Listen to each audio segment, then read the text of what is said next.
Lakers out of there. Welcome back to the Mechee from the Midwest podcast. I hated to get in front of this camera to talk about basketball. My team got eliminated last night. I wasn't expecting us to go out the way that we did, but we'll get into that in a second. I really want to start with the Eastern Conference Finals first. Give y'all a quick update on what's going on with the brackets and what to expect next, the matchups next, and who should be advancing to the next round. Cleveland just put out Miami Heat the other night. They swept the Heat. The Heat really didn't have an answer. I think Bam might have been a little banged up. Tyler Hero was a little banged up. Wiggins is still trying to get used to the team. But Cleveland, with the roster they got, everybody looked good. Even though Garland didn't play, they was able to pull this off and beat on Miami.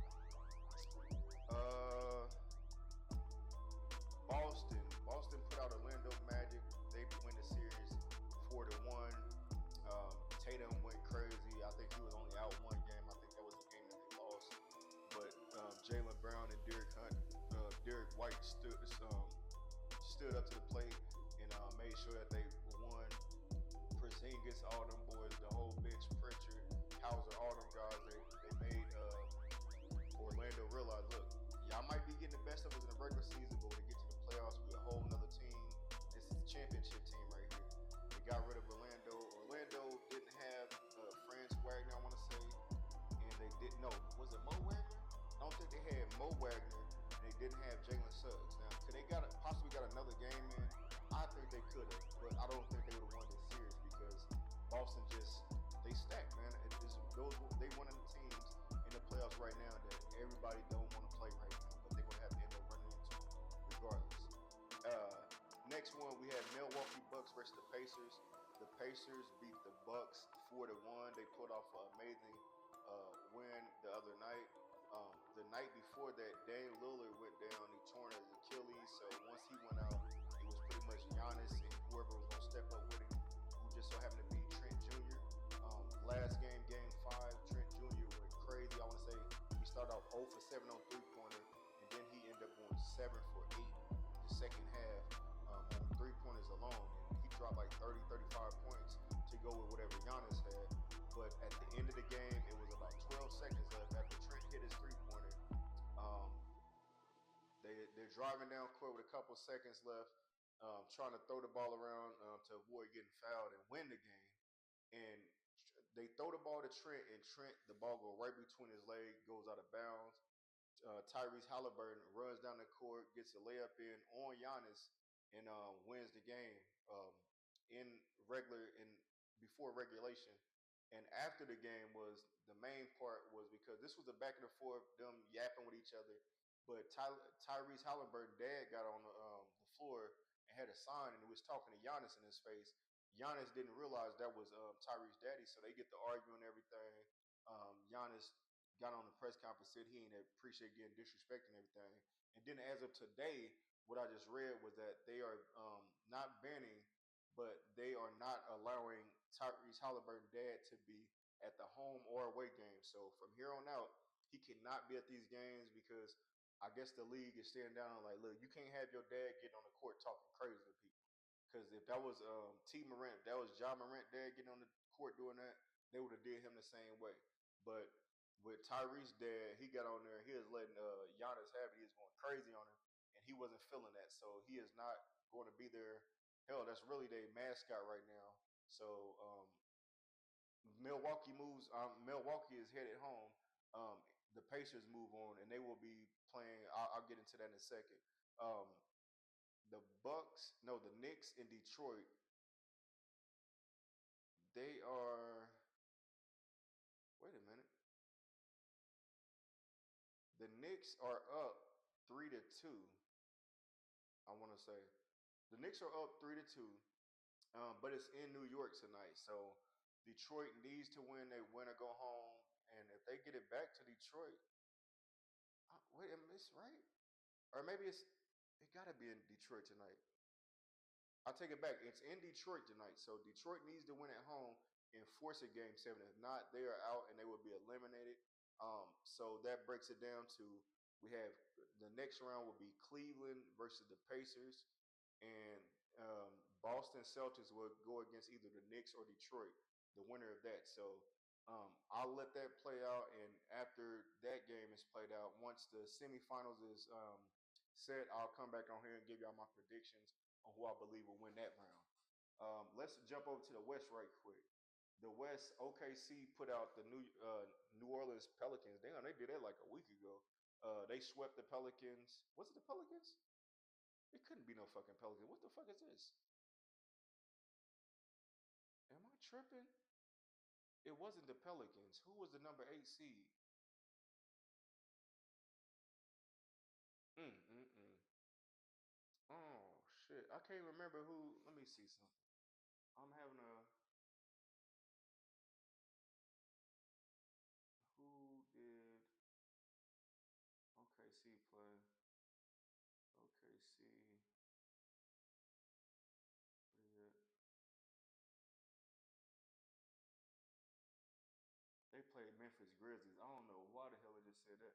So they put out Memphis Grizzlies. What the hell? 1 second.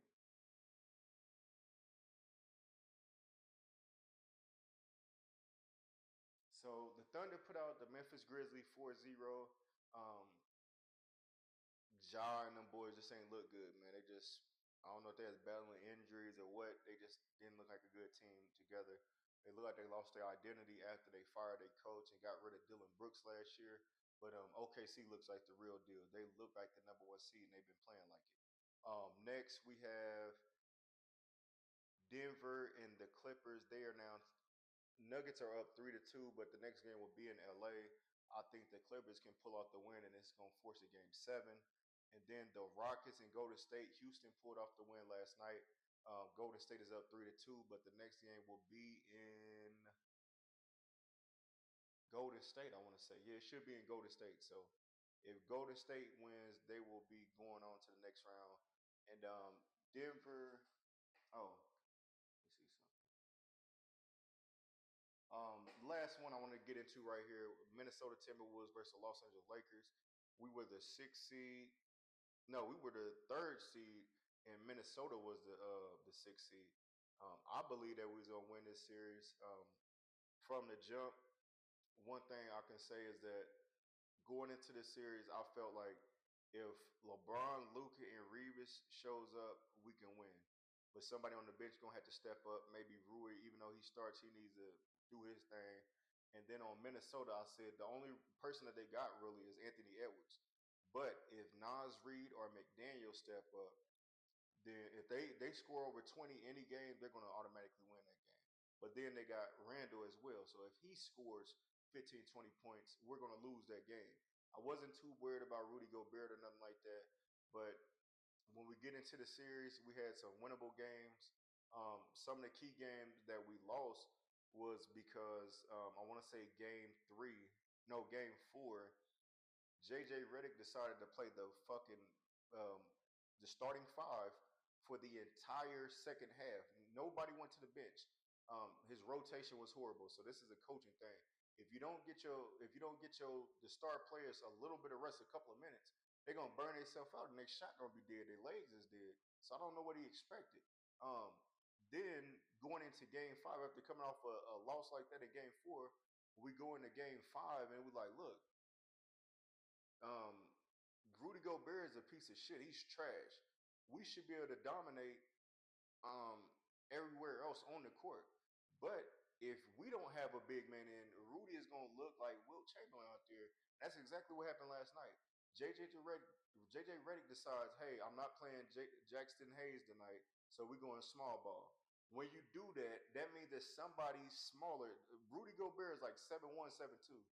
Nobody else. If we only got one 7 footer, everybody else is 6'10" and below. If you put him on Rudy Gobert, Rudy is gonna sit there and get oops. He's gonna get dunks in. He's gonna get easy shots all night, and that's exactly what happened. He was able to come up with 27 points and 24 rebounds. That just shows we didn't have no rim protector. And once that happened, Julius Randle hitting threes from mid court, all type of shit, it was over with. The crazy thing about it is Ant didn't even have a good game. So when you don't use your rotations right. If you don't open up your playbook and stop just doing this basic bullshit all game, if Luke is not making all these causing all these turnovers, we're not going to win the game. I could go back to game four where, like I said, where everything changed when we could have been 2-2. LeBron decides to go for a 3-pointer when we're already up 2 points. Just go for the easy basket. There's no need for you to keep on trying to shoot threes just to quiet the crowd and shit. We don't need that. Go for the easy basket. Let us go up 4 points instead of just be up two, giving them a chance to stay in the game. And then, like I said, with Jackson Hayes not being in the game, not having a big body present, Minnesota's like, oh shit, we just gonna feed Rudy all night, and that's exactly what they did. Like I said, I think um, Ant Edwards had he went like 4 for 15 or something like that. He had a horrible night shooting, but Rudy Gobert and Julius Randle stepped up. Nas Reed and McDaniels really ain't do shit, but like I said, they had other options. So salute to Minnesota. Minnesota will play the winner of Houston and Golden State, and then the Denver Nuggets and the Clippers will play the winner of the winner of that will play the OKC Thunder. So that's all I got for basketball right now, man. Like I said, once they wrap up this this round, I'll get back on here, give y'all my quick predictions, and I'll just give y'all an update weekly on what's going on with the matchups and what I'm thinking about the NBA so far. Overall, the playoffs have been solid because it's been. I know it's been a lot of blowouts, but been a lot of people trying to fight each other. It's showing that they getting active. They ain't coming out here being buddy buddy. They want to win and they're not playing too friendly. I like that type of basketball. People getting aggressive. We've seen a lot of that, but I just want to see teams play smarter. It's a couple of teams that just been blowing leagues, doing dumb shit. Man, I like the Lakers last night. We got a 4-2 break. Why are we stopping trying to shoot a three? Take the easy basket, get the oop to Bron, or let Luka cut to the and get the layup or something like that. But in the offseason, I can speak for the Lakers before I wrap this up.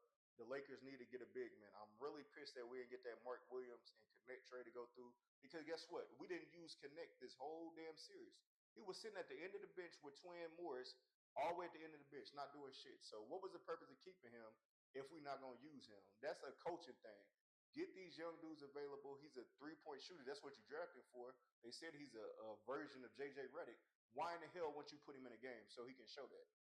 Give him a couple of minutes. Put Reeves on the bench for 3 to 5 minutes. Let Connect come in and shoot some threes. It's that simple, man. I know it might not seem simple, but as a fan, that shit is simple. So hopefully we get it together next year. We definitely got to get us a big. We got to get somebody that can play some defense because we're looking at the last year of LeBron James next year for the most part. He said he want to play one more year. I can see next year being his last year. So that's all I got for NBA right now. Y'all tap in with me. Like, share, subscribe to the channel. Meet You from the Midwest podcast on Facebook.